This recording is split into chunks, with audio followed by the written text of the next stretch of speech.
ये जो मेरी ट्रिक थी, इस ट्रिक ने मुझे इंग्लिश में फ्लुएंट बना दिया। Hello everyone, welcome back to the channel Abhishek English Universe. और आज हम देखेंगे कि इंग्लिश में फ्लुएंसी कैसे लाएं। और मैं अपनी जर्नी आपको बताऊंगा कि कैसे मैंने अपनी फ्लुएंसी पे काम किया और वो सारी बातें आपके साथ शेयर करूंगा।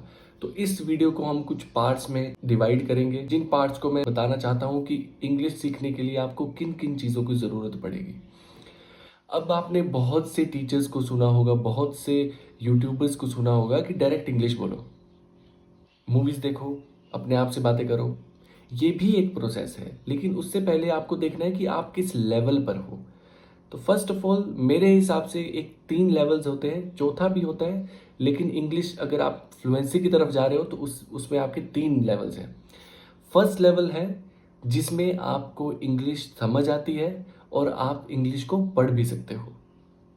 ठीक है, जब आप इंग्लिश को समझ सकते हो और अगर आप इंग्लिश को पढ़ सकते हो, इसका मतलब अब आप पहुंच चुके हो जहां पे आपको फ्लुएंसी पे काम करना है। सेकंड स्टेज है जिसमें आपको इंग्लिश समझ तो आ जाती है, लेकिन पढ़ने में दिक्कत होती है। आप पढ़ते इतने अच्छे से नहीं हो, लेकिन आप समझ अच्छे से जाते हो। फिर आता है आपका थर्ड लेवल, जिसमें थर्ड लेवल में आप क्या करते हो, पढ़ भी अच्छे से नहीं पाते, लिख भी अच्छे से नहीं पाते और आप कोई चीज़ समझ भी अच्छे से नहीं पाते। तो वो होता है आपका थर्ड लेवल, जिसमें आपको हर एक चीज़ थोड़ी थोड़ी मात्रा में आती है। और लास्ट फोर्थ लेवल होता है, जो कि मैं ऐड नहीं करूँगा फ्लुएंसी के चार्ट पे, क्योंकि ये बिल्कुल अलग कॉन्सेप्ट है। क्योंकि जब आपको ना एक फॉर्मेशन आती है सेंटेंस की, ना आपको पता कि सब्जेक्ट क्या है, वर्ब क्या है, ऑब्जेक्ट क्या है, और रीडिंग तो छोड़िए, आपको सब्जेक्ट और वर्ब का भी पता नहीं लग रहा कि इसमें लिखते कैसे हैं और कैसे कैसे सेंटेंसेस को फॉर्म करते हैं, तो वो आ गया आपका सबसे नीचे वाला लेवल।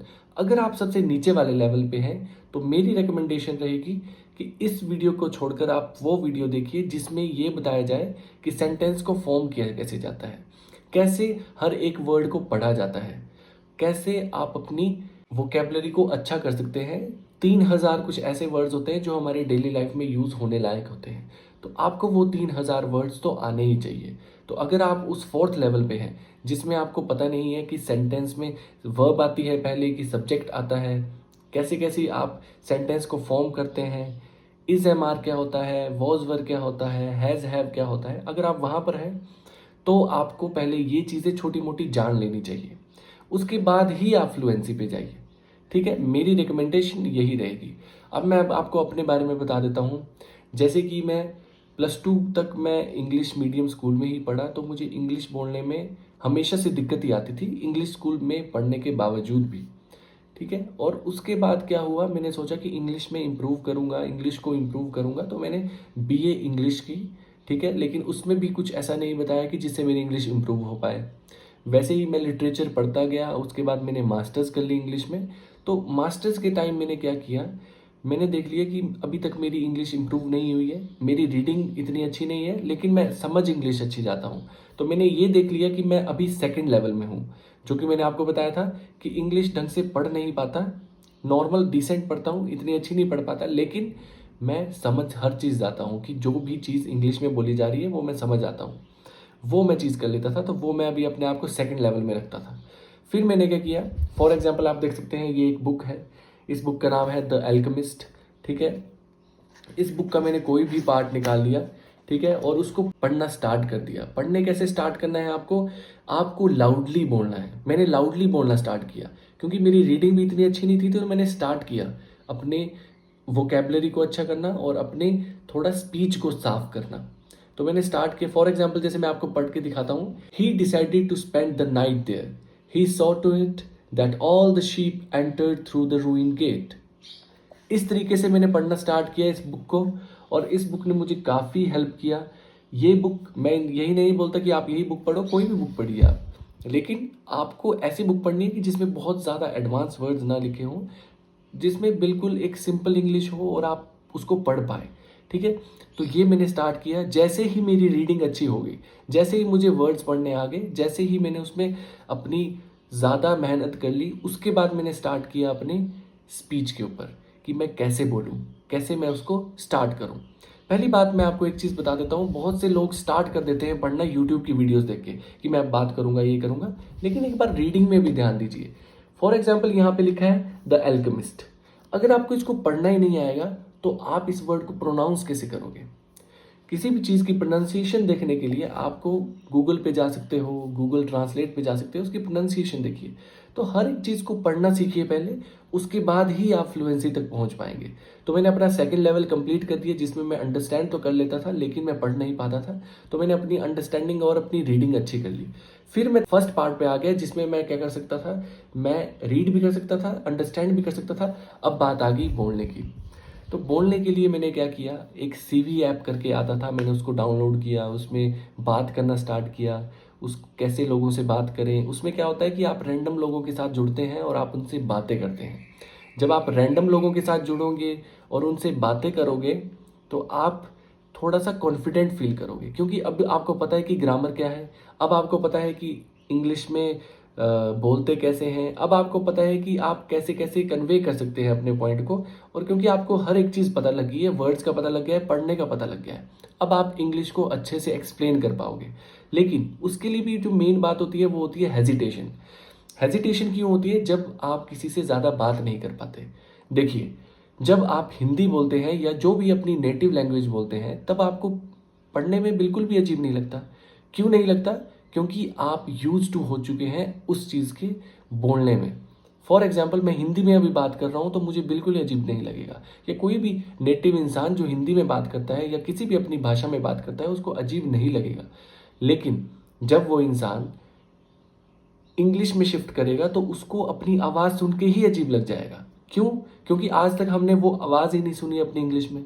और जब फर्स्ट टाइम आप इंग्लिश में बात करने जाओगे तो आप तो बिल्कुल डर जाओगे, आपका कॉन्फिडेंस लेवल और नीचे चल जाएगा।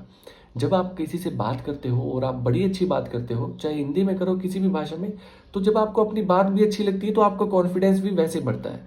लेकिन जैसे ही आपका इंग्लिश में कुछ बात निकलेगी और अगर आपको डाउट है अपनी इंग्लिश में, क्योंकि आपकी ग्रामर अच्छा नहीं है शायद, या आपका कोई लहजा अच्छा नहीं है, आपको बोलने का तरीका आपको अच्छा नहीं लगा, तो आपका कॉन्फिडेंस डाउन होगा, आप इंग्लिश नहीं बोल पाओगे और आप फंबल कर जाओगे। तो ये चीज़ें मैंने बहुत सारी फेस की। तो इसके लिए मैंने बस एक ही काम किया, रैंडम लोगों से बात करना स्टार्ट की और कैसे कैसे अप्रोच रखी, कैसे कैसे उनसे मैं बात कर सकता था, कैसे मैं अपने कॉन्फिडेंस को बूस्ट कर सकता था। उसके लिए बस मैंने एक ही काम किया कि बिना सोचे समझे ये बोल दिया कि मुझे इंग्लिश का ई भी नहीं आता और चलो बात करते हैं। जब आप ऐसे किसी को शो कर देते हो तो सामने वाले की एक्सपेक्टेशंस जीरो हो जाती हैं। अगर आप ज़्यादा हीरो बनने की कोशिश करोगे कि हाँ मेरे को इंग्लिश आती है और किसी के सामने इंग्लिश में बात करने की कोशिश करोगे, तो वो भी आपका मजाक उड़ाएंगे, क्योंकि दोस्तों के सामने ये बातें होती नहीं है। तो रैंडम लोगों के साथ कॉल पे कनेक्ट कीजिए, जैसे कि कोई ऐप्स आते हैं जिसमें आप कनेक्ट कर सकते हैं लोगों के साथ और फ्री में इंग्लिश में बात कर सकते हैं, तो वो कीजिए। वैसे कर करके आप अपना कॉन्फिडेंस लेवल बूस्ट करोगे और उसके बाद आप लोगों के साथ इंटरेक्ट करना स्टार्ट कीजिए। अपनी वीडियोस बनाइए, अपनी वीडियोस को देखिए हम कैसे बात करते हैं। उसके लिए आपको बस एक चीज़ आनी चाहिए कि आपके टेंसेस थोड़े से स्ट्रॉन्ग होने चाहिए, ज़्यादा नहीं पर थोड़े से स्ट्रॉन्ग हो, कि पता हो प्रेजेंट में कौन से टेंस लगते हैं, पास्ट में के लगते हैं और फ्यूचर में के लगते हैं। ठीक है, तो इससे आपका बेस बन जाएगा, इससे आपको बोलने का तरीका शुरू हो जाएगा और आप आसानी से इंग्लिश बोल पाएंगे। तो ये थे कुछ मेरे एक्सपीरियंस जो मैंने स्कूल टाइम में देखे थे। स्कूल टाइम में मैं इंग्लिश नहीं बोल पाता था, लेकिन धीरे धीरे करते हुए जब मैंने उसमें काम किया, अपना लेवल चेक किया, तो आप सभी को मैं बस ये बोलना चाहूँगा, अपना लेवल चेक कीजिए कि आप किस लेवल पे आते हो। कि आप फोर्थ लेवल पे हो जिसमें आपको इंग्लिश बिल्कुल भी समझ नहीं आ रही कि एक सेंटेंस को फॉर्म कैसे किया जाए, ग्रामर का पता नहीं लग रहा और किसी भी चीज़ का पता नहीं है। थर्ड लेवल पे हो जिसमें आपको ग्रामर का पता है लेकिन आपको रीडिंग अच्छे से नहीं आती। सेकंड लेवल पे हो जिसमें आपको अंडरस्टैंडिंग भी नॉर्मल है और आपको रीडिंग बिल्कुल नहीं आती। और फर्स्ट लेवल पे हो जिसमें आपको रीडिंग, राइटिंग और आपको अंडरस्टैंड करना ज़्यादा आसान है लेकिन फ्लुएंसी पे दिक्कत हो रही है। तो इन 4 लेवल्स को चेक कीजिए किस लेवल पे हो, फिर उन चीज़ों पे काम कीजिए जो जो मैंने आपको बताया। तो हर एक चीज़ पे काम करोगे, आपकी फ्लुएंसी ज़रूर आएगी। Fluency is all about your on practice. जितनी प्रैक्टिस करोगे उतनी ही फ्लुएंसी आएगी। हिंदी में रोज़ बोलता हूँ, हिंदी में अपनी मातृभाषा समझता हूँ, तो मैं जब उसको बोलता हूँ तो मुझे बिल्कुल भी डर नहीं लगता। मैं कैसे भी बात कर सकता हूँ, हिंदी में मैं कुछ भी बोल सकता हूँ। वही है वैसे ही आपको इंग्लिश में भी बात करनी है रेगुलर, क्योंकि जब आप इंग्लिश रेगुलर बोलोगे वो भी हिंदी की तरह ही आपको ईजी लगने लगेगी। फिर आपके क्या होंगे, जैसे जैसे आप इंग्लिश में बात करोगे आपके जो थॉट्स थे जो हिंदी में आ रहे थे वो इंग्लिश में कन्वर्ट हो जाएंगे, तो थॉट्स भी आपको इंग्लिश में आना स्टार्ट हो जाएंगे। इसीलिए बोलते हैं जो आपके थॉट प्रोसेस है उसको हिंदी से इंग्लिश मत करो, इंग्लिश में ही सोचो, चाहे टूटी फूटी इंग्लिश में सोचो लेकिन इंग्लिश में ही सोचो, इससे आपका टाइम बचता है। और एक लास्ट पार्ट मैं आपको बताना चाहूँगा कि फ्लुएंसी आपकी स्पीड में इंग्लिश बोलना नहीं होती है। फ्लुएंसी होती है कि आप किसी को अच्छे से समझा पाओ, कि सामने वाला समझ पाए। अगर आपकी फ्लुएंसी स्पीड के साथ है तो वो भी अच्छी बात है, लेकिन इतनी अच्छी बात भी नहीं कि जो आप सोचो कि मैं फास्ट नहीं बोल पाया तो मैं आज फ्लुएंट नहीं था। आप आराम से बोलिए, जितना स्पष्ट हो सकता है उतना बोलिए, उससे आपकी फ्लुएंसी का पता चलता है कि सामने वाला समझ पा रहा है। तो ये थी सारी बातें जो फ्लुएंसी से रिलेटेड थी। अपना लेवल चेक कीजिए, जो मैंने आपको बताया उस लेवल के हिसाब से इंग्लिश बोलना स्टार्ट कीजिए। आप डेफिनेटली ही अच्छे इंग्लिश बोलना स्टार्ट कर देंगे और आप भी कॉन्फिडेंस के साथ कहीं भी कुछ भी बोल पाएंगे। अब जंप करते हैं कि किसी से ये 4 पार्ट्स अपने आप में नहीं हो पा रहे। देखिए, आप जिम जाते हैं, कभी कभी आप सोचते हैं मैं घर में ही जिम कर लूं, लेकिन घर में आप अपनी एक्सरसाइज करना और घर के बाहर जाके जिम के अंदर एक्सरसाइज करने में बहुत अंतर है। क्योंकि वहाँ पे एक आपको डिसिप्लिन मिलता है, बहुत से लोग दिखते हैं, बहुत से लोग आए होते हैं सीखने के लिए, तो एक मोटिवेशन मिलता है, कॉन्फिडेंस मिलता है। लेकिन जब आप घर में करते हो तो 2 दिन करोगे, 4 दिन करोगे, 5 दिन करोगे, लेकिन उसके बाद मन नहीं करता। बहुत से लोग कर भी लेते हैं, लेकिन 90% of the people can't do their exercise in their home. तो इसका एक रीज़न है, यही रीज़न है कि कंसिस्टेंसी नहीं बन पाती आपके घर में। उसके लिए आप क्या करते हो, एडमिशन लेते हो कहीं पे, क्योंकि आपने कहीं पे किया होता है। तो वैसे ही एक और तरीका है कि अगर आप किसी का कोर्स खरीद पाए, इंग्लिश स्पोकन इंग्लिश कोर्स का, तो वो आप खरीदने की कोशिश करें। इससे क्या होता है, आपकी कंसिस्टेंसी बनी रहेगी। आपको पता है मैं रोज़ क्लास में आऊँगा, मैं रोज़ पढ़ने की कोशिश करूँगा। देखिए, क्योंकि आजकल बिजी टाइम ऐसा चला है सभी का कि कोई जॉब कर रहा है, कोई स्कूल में है, कोई बच्चों को पढ़ा रहा है, कोई बच्चों के लिए जी रहा है। तो बहुत सी ऐसा टाइम है कि आप नहीं कर पा रहे हो, तो आप एक कोर्स में एनरोल कर लो। रेगुलर डेली बेसिस पे आपकी क्लासेस हुआ करेंगी। जैसे कि मैं अपने कोर्स के बारे में बता देता हूँ कि हमारा कोर्स भी हर एक लेवल को कंप्लीट करता है। जो भी मैंने आपको आज लेवल्स बताए, आपको ग्रामर नहीं आता तो आपके ग्रामर में काम किया जाएगा। आपको अगर इंग्लिश समझ नहीं आती उसमें समझाया जाएगा। आपको वर्ड्स दिखाए जाएंगे, 3000 वर्ड्स कौन से हैं जिसमें आपकी इंग्लिश अच्छी हो सकती है, तो वो सारे कंप्लीट करने की कोशिश करेंगे। आपको रिकॉर्डेड बैच भी मिल सकते हैं, आपको लाइव क्लासेस लगानी है तो आप वो भी कर सकते हो। अगर आप 1-on-1 क्लास लगाना चाहते हैं मेरे साथ, डिस्क्रिप्शन में लिंक है, वहाँ जाके आप मेरे व्हाट्सएप ग्रुप में ज्वाइन कर सकते हैं। आप मेरे व्हाट्सएप में मुझे मैसेज कर सकते हैं और बता सकते हैं कि आपकी क्या प्रॉब्लम है, कैसे आप अप्रोच करना चाहते हैं। जैसे ही आपकी रिक्वायरमेंट होगी उसी तरीके से हम पढ़ाने की कोशिश करेंगे।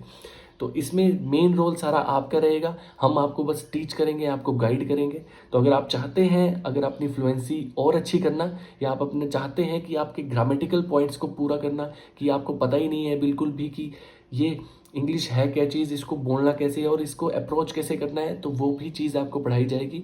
अगर आप चाहते हैं इंग्लिश अपनी अच्छी करना तो इस कोर्स में एनरोल ज़रूर कीजिए।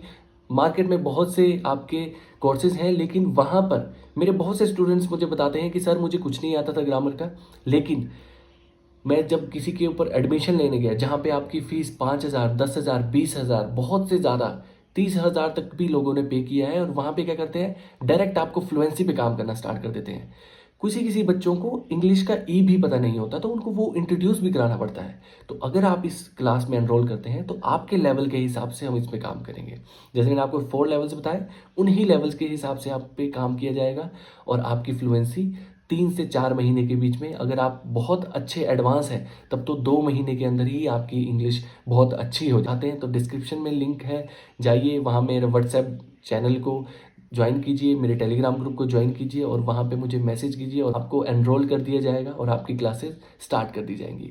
अगर ऐसी ही वीडियोस देखनी है तो लाइक शेयर सब्सक्राइब ज़रूर कर दीजिए और मिलते हैं आपसे नेक्स्ट वीडियो में।